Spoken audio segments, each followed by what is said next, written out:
there's things in this county that are mainstays, like the wine industry. You got a lot of farm to table that's coming to new, a lot of farm to glass.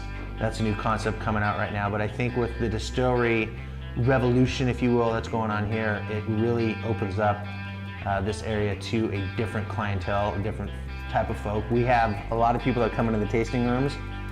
The women drink the wine, the guys sneak away back here, like, I'm just gonna have a taste before I have to go back there. So it's pretty cool to have people come and hang out here. And now we're starting to get people to come strictly for the spirits, which is really cool. We don't really have an ideal market because everyone likes something different. With wine, you either like sweet wines, you like white wines, you like red wines.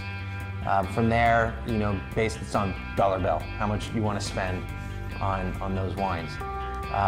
For spirits, because there's so many different types of spirits out there, you can create different spirits with different spirits to make one unique cocktail, like a Negroni is 3 different spirits coming together to make an awesome cocktail. And the Old Fashioned, one of the original cocktails. That was something that brought people together, and I think cocktails still bring people together. Wine brings people together in a different sort of way, but cocktails and spirits, I believe, bring people together uninhibited.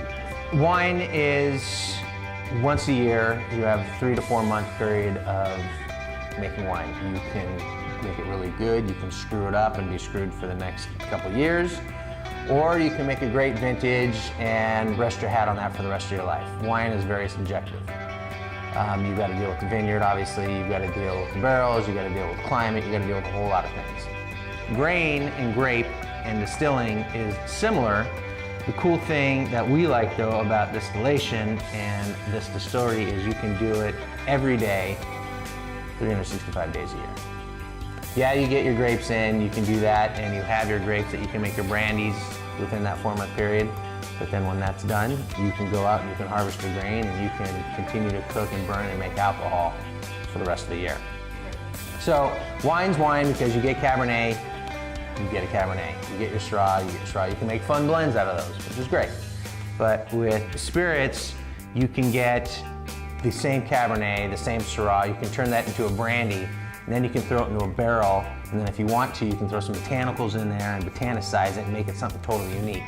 You can make bitters. We have bitters. We make white wine aperitifs. We make bitter liqueurs. We make a whole bunch of things. So for me and my creative side, because I like to design and build things, this falls right into that realm where I can design and build an awesome spirit that can go well by itself or go well with a cocktail. I think it's more engaging.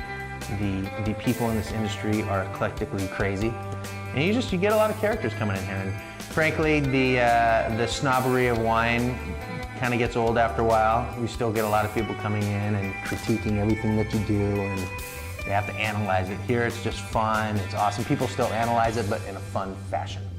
So, I don't know, we like both, but I think this is just for me, it's more creative, it's a better creative outlet for myself.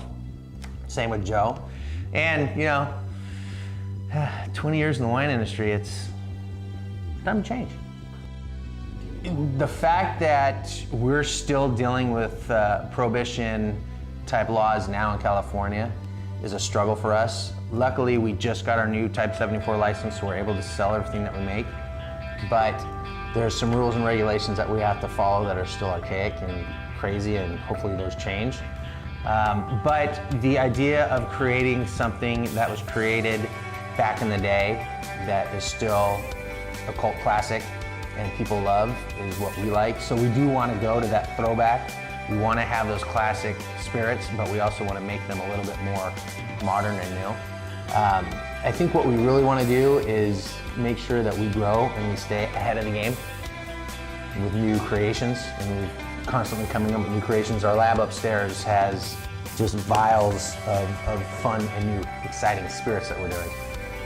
So we like the old and new. We like bringing it together, and obviously our tasting room is Prohibition-esque. We're still under construction, but we have a little bit of ways to go. But once it's done, it'll be dark and dingy and cool.